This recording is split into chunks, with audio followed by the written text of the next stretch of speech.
उत्तर भारत पे ठंड का असर देखा जा रहा है। दिल्ली यूपी में ठंड बढ़ने लगी है। दिल्ली यूपी के साथ साथ पहाड़ी इलाके जिसमें उत्तराखंड, जम्मू कश्मीर, हिमाचल भी इसकी जद में है। कश्मीर, हिमाचल में तापमान माइनस में पहुंच गया है, यानी बर्फबारी का दौर भी शुरू हो रहा है। उत्तराखंड में भी कई जगहों पर बर्फबारी हो रही है ऊपरी इलाकों में, और ठंड का जो प्रकोप है वो भी देखने को मिल रहा है, जिसका असर अब मैदानी इलाकों में भी उत्तर भारत के कुछ इलाकों में देखा जा रहा है। तो बड़ी अपडेट कश्मीर हिमालय में, यहाँ पर आप देखिए किस तरह से तापमान में लगातार बढ़ोतरी देखी गई है। दिल्ली यूपी में ठंड लगातार बढ़ना शुरू हो चुकी है और उत्तराखंड में भी कई जगहों पर बर्फबारी हुई है। कश्मीर, हिमाचल की बात हो रही है जहाँ पर तापमान माइनस में चला गया है। उत्तराखंड में भी आप देखिए बर्फबारी का सिलसिला, क्योंकि तस्वीरें आपके सामने, और ये तस्वीरें अपने आप में बयां कर रही हैं कि किस तरह के हालात अब अलग अलग यहाँ राज्यों के अंदर है। क्योंकि दिल्ली यूपी में ठंड बढ़ रही है, कश्मीर से लेकर हिमाचल तक आप देखिए किस तरह से बर्फबारी का सिलसिला शुरू हो चुका है।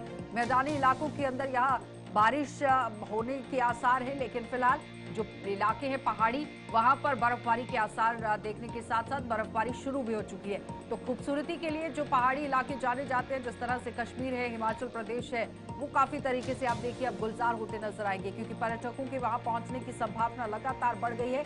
लंबी लंबी कतारें वहां पर आप देखिए गाड़ियों की आपको देखने को मिल रही है। बर्फबारी का सिलसिला शुरू हो चुका है पहाड़ी इलाकों के अंदर, और मैदानी इलाकों के अंदर अब यहाँ पर ठंड बढ़ना भी शुरू हो चुकी है। लेकिन इस बीच में प्रशासन की तरफ से क्या कुछ इंतजाम किए गए, ये बड़ी बात है। उत्तराखंड में भी कई जगहों पर बर्फबारी है, लेकिन साथ ही साथ इस वक्त ब्यूरो चीफ है उत्तराखंड से हमारे साथ धीरेन्द्र प्रताप, उत्तराखंड से जुड़ चुके हैं। धीरेन्द्र, जिस तरह से बर्फबारी का सिलसिला शुरू हो चुका है, क्या कुछ इंतजाम किए गए हैं और किस तरह का वहां पर मौसम है, जरा हाल भी बताइएगा। बिल्कुल आशा, देखिए उत्तराखंड में अभी 2 दिन पहले सीजन की पहली बर्फबारी हुई है। कुमाऊं गढ़वाल की सभी जो ऊंची चोटियां हैं वहां पे जमकर जबरदस्त बर्फबारी हुई। चाहे केदारनाथ इलाके की बात करें, चक्राता इलाके की बात करें, या पिथौरागढ़ और अल्मोड़ा के ऊंची चोटियों की बात करें, सब जगह सीजन की पहली बर्फबारी हुई है।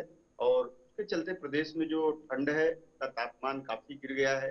कहीं कहीं जो तापमान है वो -5 डिग्री के नीचे भी चला गया है। तो इस तरह से देखिए ठंड ने अपनी दस्तक दे दी है। और अब दिसंबर, आज 11 दिसंबर है, आधा दिसंबर बीतने को है, तो निश्चित रूप से यह मौसम जो है, ऐसे समय में मौसम ऐसा ही हो जाता है। को लेकर के भी कल ही मुख्यमंत्री पुष्कर सिंह धामी ने प्रदेश के रैन बसेरों की स्थिति के लिए एक समीक्षा बैठक की और निर्देश दिया कि सभी रैन बसेरों में जो अलाव की व्यवस्था है, वहां पे गद्दे रजाई की व्यवस्था है, वो सब कर ली जाए। और जो भी ऐसे निराश्रित लोग हैं जो रैन बसेरों का सहारा लेते हैं, उनके लिए सुविधाएं जो है निश्चित कर दी जाए। लेकिन धीरेन्द्र, सैलानियों के लिए उत्तराखंड किसी सपने से कम नहीं इस बर्फबारी में, लेकिन वहां के जो रहने वाले लोग हैं उनको बड़ी दिक्कतें होती हैं। सड़कों का संपर्क कट जाता है, नेटवर्क कट जाता है, बिजली पानी की बड़ी दिक्कत होती है। तो उसको लेकर सरकार ने क्या कदम उठाए हैं अभी? बिल्कुल शीतल जी, देखिए हर वर्ष हर इस मौसम में हर बार ऐसा ही होता है। तो उसके लिए सरकार की कुछ जो तैयारियां हैं वो तो नियमित होती हैं कि बिजली पानी, जब बर्फबारी होती है तो पानी की पाइपें जम जाती है, पानी सप्लाई में दिक्कत आती है, बिजली सप्लाई में दिक्कत आती है। तो जो स्थानीय लोग हैं वो एक तरह से इसके अभ्यस्त हो चुके हैं। लेकिन जो पर्यटक आते हैं उनको ये एडवाइजरी जरूर दी जाती है कि जब ऐसे इलाकों में आप जाएं तो कुछ चीजों की व्यवस्था खुद करके आए। बाकी वहाँ के स्थानीय जो होटल है, मोटल है, रेस्टोरेंट्स हैं, वो सब खुद करते हैं। ठीक है, आपका बहुत बहुत शुक्रिया धीरेन्द्र, ये जानकारी पहुंचाने के लिए, हमारे दर्शकों को अपडेट करने के लिए। मुजम्मिल भट्ट हमारे साथ फिलहाल इस वक्त पुलवामा से जुड़े हुए हैं, श्रीनगर से, वहां के भी हालचाल जानेंगे। मुजम्मिल, श्रीनगर में क्या हालचाल है? कश्मीर के पुलवामा के इलाकों में बर्फबारी हो रही है और किस तरह के इंतजाम है? देखिए शीतल, मैं आपको बताना चाहूंगा कि अगर पीर पंचाल यहाँ से एरिया पड़ता है, अगर पीर पंचाल एरिया की बात करें तो वहां पे बिल्कुल वहां पे बर्फबारी हुई थी। और कल की अगर बात करें, कल -9 तक यहाँ पे टेम्परेचर पहुंच गया था और वहां पे जो पहाड़ी इलाके हैं वहां पे बर्फबारी हो रही थी।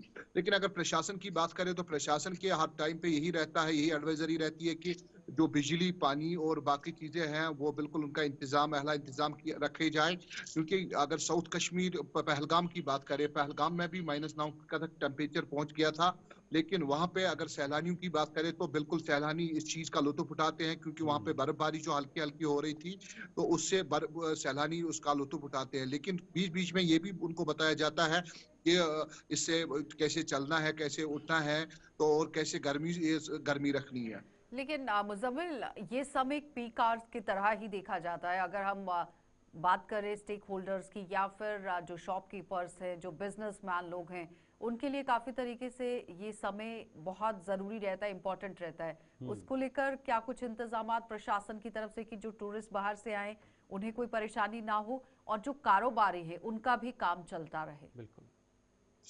देखिए आशा, मैं आपको बताना चाहूंगा कि जिस तरीके से अगर देखा होगा अपनी जो प्रशासन का इंतजाम रहता है, क्योंकि आज पहली बार नहीं है, मौसम हर टाइम पे अपनी करवट बदलता रहता है। चाहे सर्दी का मौसम आता है तो हर टाइम पे प्रशासन का यही ख्याल रहता है कि खास तौर पे अगर कश्मीर की बात करें, कश्मीर में बिजली रहना बहुत ज्यादा जरूरी है। जो सैलानी आते हैं उनके लिए भी, कारोबारी लोगों के लिए भी बिजली बहुत ज्यादा जरूरी है। उस पर ज्यादा जोर दिया जाता है, खास तौर पे क्योंकि गर्मी रखनी है। बाकी क्योंकि कश्मीर में आज -9 तक टेम्परेचर कहीं कहीं इलाकों में पहुंच गया है, और -9 से ऊपर भी कहीं कहीं इलाकों में और टेम्परेचर बिजली पहुंच की जो गया है। तो अघोषित कटौती हो रही थी जिस पर काम करने की कोशिश सरकार की तरफ से की गई, कितना असर उसका देखा गया ग्राउंड पर?